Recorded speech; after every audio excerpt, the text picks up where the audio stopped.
Estudiantes, ¿cómo están? Bueno, en esta oportunidad, ¿cierto? Le estoy haciendo una clase grabada para apoyarlo en el estudio, ¿cierto? A causa de que tienen su examen la próxima semana. Hay procesos, ¿cierto? En que, si bien lo hemos conversado a lo largo de las clases, hay aspectos en los que considero, que es necesario profundizar. Y en este caso, ¿cierto? Este video se va a tratar sobre la influencia social y para su tranquilidad, ¿cierto? Las diapositivas que se van a mostrar en este video van a ser enviadas a correo electrónico y también va a salir el capítulo de apoyo, ¿cierto? Relacionado con este proceso social. Vamos entonces a cargar las diapositivas, ahí está, ¿ya? Y vamos a ver, como les decía, terminologías claves como complacencia, obediencia y conformidad. Principalmente, vamos a ver otras terminologías que también son importantes estudiar. Comenzamos entonces. Como bien hemos hablado, ¿cierto?, en estas clases, el ser humano es un ser social y busca constantemente las interacciones. Habíamos visto, ¿cierto?, que comillas estas personas que dicen, no, yo soy antisocial o no me gusta relacionarme con las personas. Vemos que en cierto modo, aunque mínimamente, también interactúan con otros. La vida social se caracteriza, ¿cierto?, en el ser humano no solamente por entablar relaciones de amistad, ¿ya?, sino que también por disputas, controversias y conflictos, ¿ya? Y nuestra vida social se basa en las normas. Ustedes ya, ¿cierto?, han leído respecto al concepto norma y también se les evalúa mediante un control de lectura, así que debe ser una terminología, ¿cierto?, que ya ustedes manejan. Sin embargo, yo les pongo ahí una definición para recordar, ¿cierto?, que se trata de que las normas, ¿cierto?, son parámetros que favorecen y definen la pertenencia a un grupo específico y diferencia de otro grupo. ¿Ya? Ahora, dentro de nuestras interacciones, ¿cierto?, habíamos visto también actitud, persuasión, que son también terminologías clave dentro de la psicología social. Ahora hay que hacer una diferenciación, ¿cierto? Ya vimos el término actitud, sin embargo hay que hacer una diferenciación, como les decía, entre persuasión y coerción, que no son lo mismo. Y es importante tener claro el por qué. Primero, persuasión, ¿cierto? Como aparece ahí en la diapositiva, se los voy a mostrar ahí. Ya, es la capacidad de convencer a otro mediante razones. Es decir, que la persuasión tiene que ver con elementos más bien cognitivos. Y la coerción, es aquí, es la acción de imponer un castigo con el objetivo de condicionar el comportamiento del otro. Es decir, que yo no otorgo razones, sino que ejerzo el poder, ejerzo la fuerza para que el otro haga lo que yo quiero. ¿Ya? En ambos casos, la actitud cambia, ya sea de manera voluntaria o involuntaria. También, cuando nosotros cambiamos de actitud, podemos tomar dos posturas. Una que tiene que ver con la complacencia y otra con la aceptación o conformidad. Recordemos que estas son terminologías claves que están relacionadas con influencia social. La complacencia, ¿cierto?, es el cambio superficial, como aparece ahí, ¿cierto?, público y transitorio de una conducta. Y la conformidad o aceptación produce un cambio interno profundo que persiste y se internaliza. Vemos que son como dos polos que se presentan en las interacciones sociales. En la complacencia, en realidad, yo no estoy absolutamente convencido. Como dice la palabra, intento complacer, ¿cierto?, a un grupo determinado para pertenecer a este. Y se basa, como ahí aparece, en el poder. Es decir, o podríamos decir, ¿cierto?, que la complacencia está relacionada con la coerción. Es importante que usted haga la reflexión del por qué. Pistas, ¿cierto? Le estoy dando pistas. Atención. Y la aceptación o conformidad, que tiene que ver con un cambio realmente profundo. Y no se basa en el poder, sino que en las normas, ¿cierto? Es decir, que en el fondo podríamos decir que la conformidad, volviendo hacia atrás, está relacionada más bien con la persuasión. ¿Ya? Ahora, insisto en decir, y todas las clases lo he dicho, que al ser seres sociales, ¿cierto? Nosotros siempre buscamos un grupo de referencia para interactuar y para formar parte de este grupo.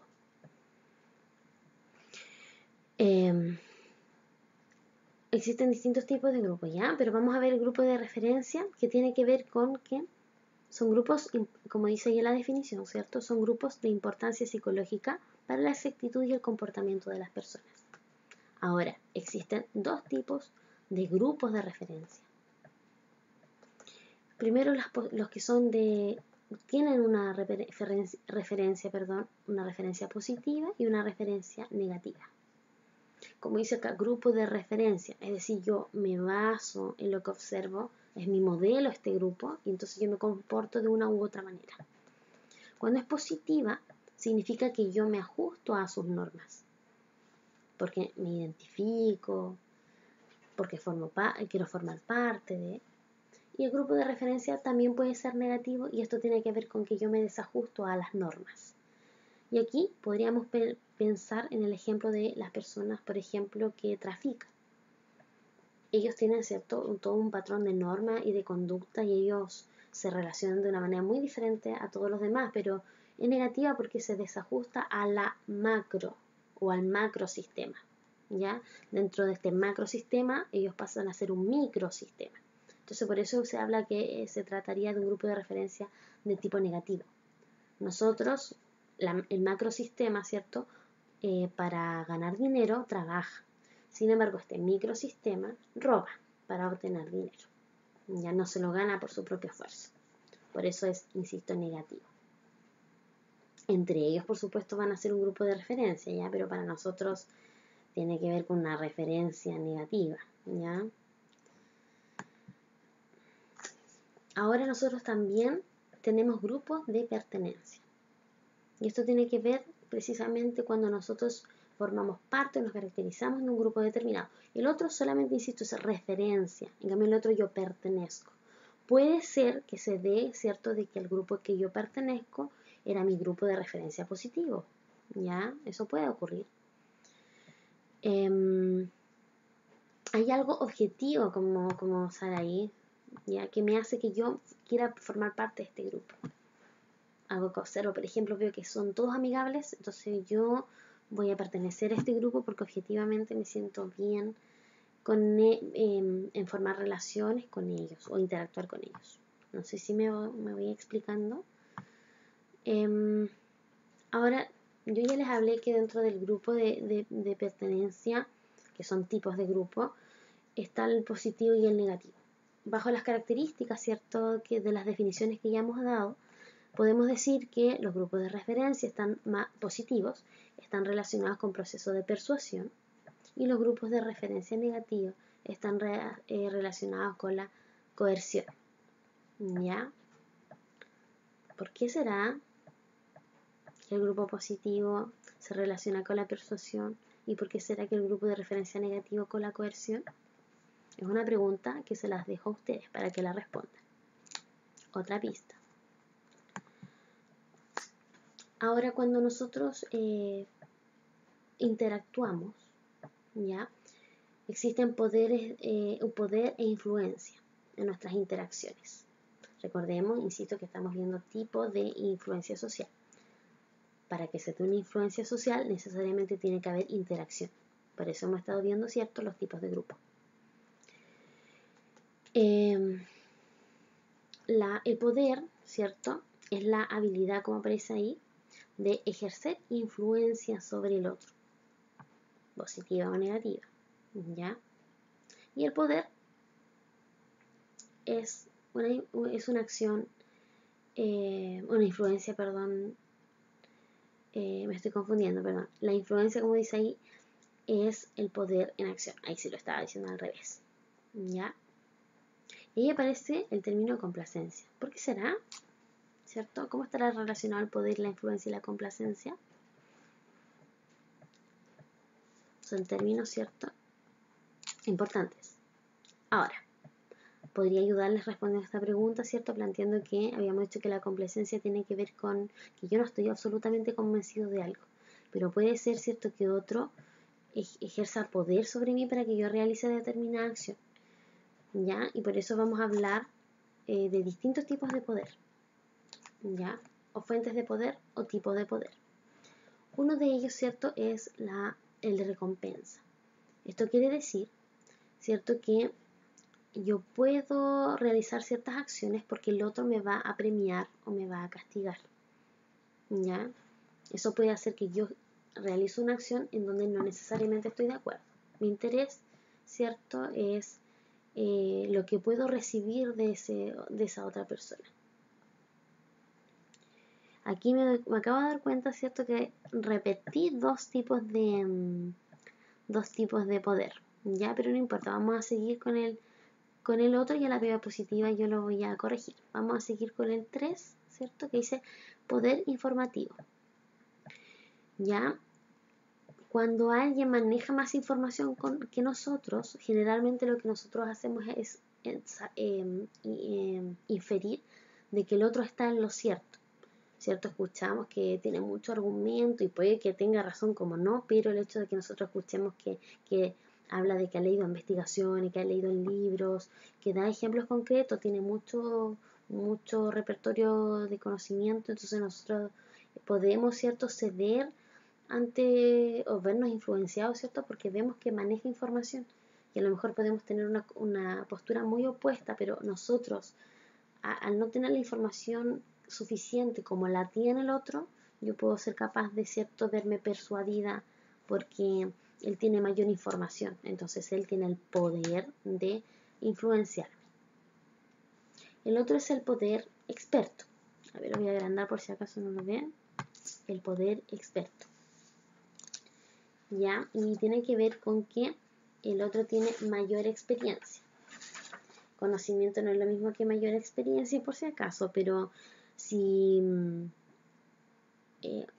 lo que hemos visto, los ejemplos que hemos dado en los comerciales, o sea, si un dentista me dice que esta pasta de diente va a evitar que yo tenga caries, qué sé yo, y puede ser que a mí no me guste la pasta, pero por el simple hecho de que lo diga un dentista, este experto, el que ha estudiado, ¿cierto?, de que esta pasta efectivamente es eficiente, yo voy a cambiar, o sea, puedo cambiar mi actitud, mi forma de pensar.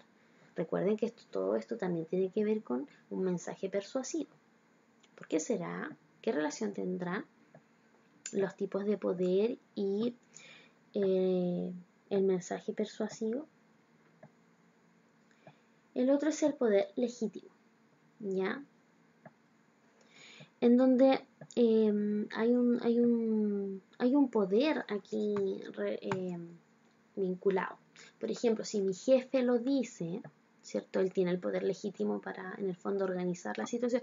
Puede ser que yo no esté de acuerdo en cómo él lo está organizando, pero por el hecho de ser el jefe, ¿cierto?, de poder tener ese poder legítimo que le otorga simbólicamente un poder, entonces yo le hago caso, obedezco, a pesar de que no necesariamente esté de acuerdo, ¿ya? El otro es el poder de referencia. Se los voy a volver a ampliar. Poder de referencia, que tiene que ver con la identificación, atracción o respeto hacia la fuente de la influencia. Y aquí, ¿cierto?, cuando vimos persuasión, ¿se acuerdan cuando vimos ejemplos de que habían fuentes que eran confiables, que hacían que nosotros tomemos o cambiemos una actitud a causa de la influencia que esa fuente específica puede ejercer sobre mí? Ya habíamos visto rostros familiares, ¿cierto?, que como famosos, como habíamos visto La Paz Bascuñán como ejemplo, habíamos visto Michael Jackson, no me acuerdo en realidad, pero todos los personajes, ¿cierto?, que solamente por su rostro, Alexis Sánchez era el otro, por el simple hecho de ser famosos, hacen que nosotros escojamos ciertos elementos que ellos utilizan con el mensaje oculto, por supuesto, de fama, de alegría, etc. Y el otro que no aparece ahí, que en vez de poder de recompensa, que sería acá, acuérdense que acá está repetido, ¿ya? Aquí es lo que yo voy a corregir y le voy a poner poder coercitivo, ¿ya?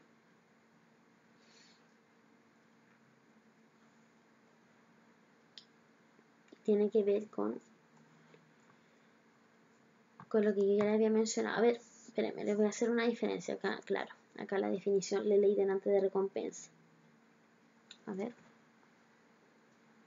Perdón, poder de recompensa es que el otro solamente me da algo, y el coercitivo es que me ofrece el castigo. Ya están como los dos polos. Acuérdense, ahí tengo que corregirlo. Poder de recompensa me da. El poder coercitivo me quita, me castiga. ¿Ya? Entonces, como yo quiero evitar el castigo, acepto esto que me está planteando y me veo influenciado y mi conducta cambia. En cambio, otro, yo quiero eso que él me puede dar y yo acepto también, ¿cierto? Se da exactamente la misma dinámica, pero de manera contraria. Perdón, insisto, y lo voy a corregir, espero que se esté comprendiendo. El otro tiene que ver con la obediencia a la autoridad. Y ahí, ¿cierto? Ojo, la obediencia a la autoridad también es un tipo de influencia. Ya habíamos visto, ¿cierto? Y estudiado los distintos experimentos que buscaron observar la conducta humana en grupos, ¿ya? Y cómo la mayoría podía ejercer una influencia sobre mis decisiones. Vimos a Milgram, ¿cierto? Como aparecen ahí. Y no sé si se acuerdan que cuando vimos a Ash, vimos el experimento. Si gustan pueden volver a revisarlo, ¿cierto? En donde una persona tenía que escoger qué línea, ¿cierto? Se parecía a otra que era una línea modelo, y veíamos, ¿cierto?, como los demás participantes eran cómplices y escogían una alternativa incorrecta, y el que realmente era alguien voluntario, ¿cierto?, tendía a escoger lo que todos los demás escogían. ¿Se acuerdan de ese experimento? Y el otro de Milgram, ¿cierto?, que tenía que ver con... De hecho, Milgram intenta en el fondo replicar, no sé si les mencioné, pero intenta replicar un poco lo que hace Ash, pero él integra otros elementos, porque él plantea, sí, en verdad, la conducta humana cambia cuando está en grupo, ¿ya? Y con el fin de ser aceptado es capaz de flexibilizar, de conformarse con el fin de encajar. Sin embargo, Milgram planteaba que había un fenómeno mucho más interesante que se podía estudiar considerando los mismos elementos, ¿ya? Y que tenía que ver, ¿cierto?, con cómo el ser humano puede llegar a obedecer ciegamente a alguien experto, ¿ya?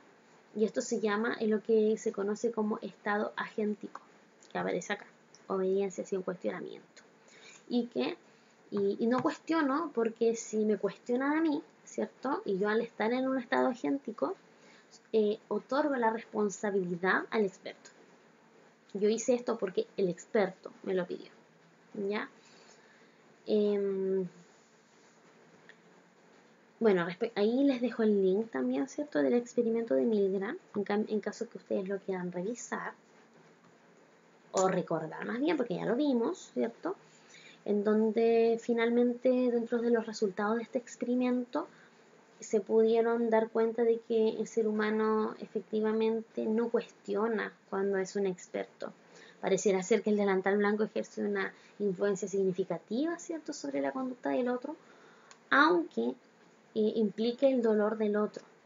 Cuando estamos ante esta situación de que alguien experto ya no dirige nuestra conducta, pues si cuestionamos y recibimos una orden directa, tendemos a continuar, ¿cierto?, ejerciendo esa conducta, y vuelvo a reiterar, aunque implique el dolor del otro.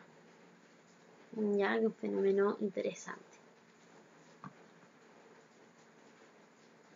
Ahora, ¿quién se conforma? ¿Se acuerda que ya habíamos visto el concepto de conformación? Ahora, vuelvo a reiterar que estamos viendo influencia social, y hemos visto, ¿cierto?, ahí lo voy a regresar, hemos visto cómo nuestras interacciones estamos en constante influencia social, ¿ya? Hemos visto, ¿cierto?, cuando vimos mensaje persuasivo, que hay personas que cumplen ciertas características que hacen que sean mucho más sumisas y menos cuestionadoras en relación a otros, ¿ya? Y dentro de estos factores encontramos que los que tienen baja autoestima, ¿cierto?, son los que tienden a conformarse de mayor manera. Aquellos que necesitan la aprobación de los otros aquellos que tienen la necesidad de controlar las situaciones, las personas que tienen un coeficiente intelectual bajo, aquellos que tienen altos niveles de ansiedad, aquellos que tienen sentimientos de culpa, se conforman, insisto, para agradar, ¿ya? Y, bueno, está relacionado un poquito con lo que está arriba, ¿ya? Sentimientos de inferioridad, etc. Hay diversos factores que hacen, ¿cierto?, que nosotros nos veamos influenciados. ¿Y por qué planteo esto? Porque algunos dicen, no, yo en realidad no me dejo influenciar por el otro. Ya, puede ser, pero hay factores que hacen que nosotros seamos más o menos vulnerables.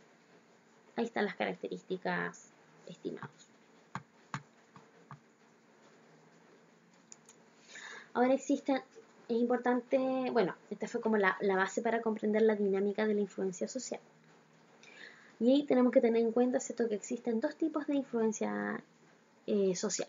Una es la informativa y la otra es la normativa.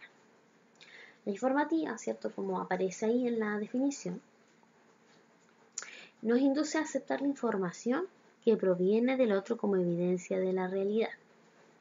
Y eso tiene, ¿se acuerdan cuando vimos los tipos de poder? O sea, yo me dejo influenciar según la cantidad de información que haya respecto a algo. Puede ser que yo tenga una idea súper débil y está incluso en contra de algo en particular, pero el otro, al proporcionarme información, al proporcionarme evidencia, puede lograr, ¿cierto?, de que mi conducta, mi pensamiento cambie. Es decir, me influenció, ¿ya? Y la influencia normativa tiene que ver, ¿cierto?, con conformarnos con las expectativas positivas de los otros. Influencia para conformar con las expectativas positivas de los otros. Es decir, yo voy a cambiar mi conducta porque tengo necesidad de aprobación. Y acá volvemos. La influencia informativa tiene que ver con que alguien influencia sobre mi forma de pensar, ¿ya? Y la normativa, alguien influencia sobre mi manera o necesito ser aprobado y tiene que ver más con emocionalidad. Habíamos visto atrás, ¿cierto?, conceptos claves como conformidad complacencia y coerción. ¿Ya? No, perdón. Complacencia. Ya. Acuérdense que es importante que vayan relacionando con los términos que ya hemos visto anteriormente. Ahora, otro factor, ¿cierto?, que influye sobre nuestra manera de pensar, de actuar, de sentir, tiene que ver con los grupos. Las mayorías tienen una influencia tanto como lo tienen las minorías, ¿ya? Mientras más grande el grupo, nosotros si pensamos diferente, lo más probable es que nosotros acomodemos nuestra forma de pensar para encajar en este grupo. Porque como todos lo dicen, yo no puedo quedar fuera y soy un ser social, ya tengo todas estas características que hacen que sea más susceptible a la influencia. Entonces me acomodo porque, insisto, todos lo dicen, entonces yo quiero formar parte de este grupo. Sin embargo, este fenómeno también se puede lograr en la influencia con menos personas, en las minoritarias. ¿Ya? ¿Se acuerdan cuando discutíamos cómo los movimientos feministas, ¿cierto?, intentan influenciar con la fuerza? Esto ocurre con las minorías, ¿cierto? Como son menos, necesitan, ¿cierto?, y al ser menos, necesitan algún medio de presión para influir sobre los otros. Por eso utilizan el poder, ¿ya?, de información, utilizan con el fin de que las personas, ¿cierto?, logren cambiar su forma de pensar y aceptar precisamente estas minorías, pero ya hemos visto que no todas, pero en general son un poco violentas, ¿ya? Hacen uso del poder, en el fondo. Hay otro concepto interesante que ustedes también aparecía en el texto que se les fue asignado, que es la conversión. ¿Ya? Y esto tiene que ver con la influencia de la minoría, ya vimos el concepto minoría, que provoca un cambio interno y privado, súbito y profundo en las actitudes de una mayoría. ¿ya? Por ejemplo, puede ser que la mayoría no esté de acuerdo con las relaciones homosexuales, sin embargo, yo sin necesariamente practicar el homosexualismo, ¿cierto? Cambio mi manera de pensar y comienzo a aceptar esto, ¿cierto? Como una nueva expresión de la sexualidad. Entonces eso significa que yo me he convertido. Ahora, las minorías, aparte de ejercer el poder, también apelan, ¿cierto?, a los componentes emocionales y cognitivos. Entonces, cuando yo realmente me convierto, es porque, ¿cierto?, se ha vuelto una conducta, ¿cierto?, profunda o un pensamiento profundo. Si yo digo, no, bueno, yo estoy de acuerdo con las minorías homosexuales, pero, ¿cierto?, mis argumentos a lo mejor son débiles y es una idea que y luego pasa el tiempo y digo, no, saben que en realidad no estoy de acuerdo, ya eso es un cambio como superficial, nos damos cuenta que no es conversión y que es complacencia. Ahí hay otros dos términos entonces que se encuentran, complacencia y conversión, ¿ya?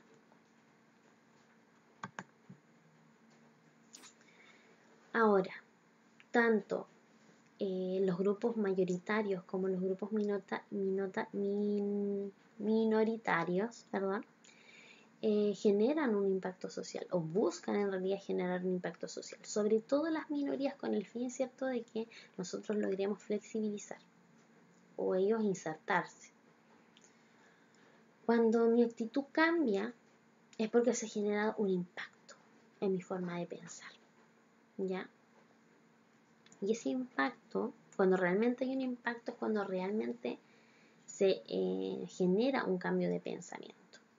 Años atrás, volviendo al ejemplo de la homosexualidad, era bastante rechazada y si se fijan, estos grupos minoritarios se reunieron, hicieron marcha, intentaron informar a la comunidad, ¿cierto?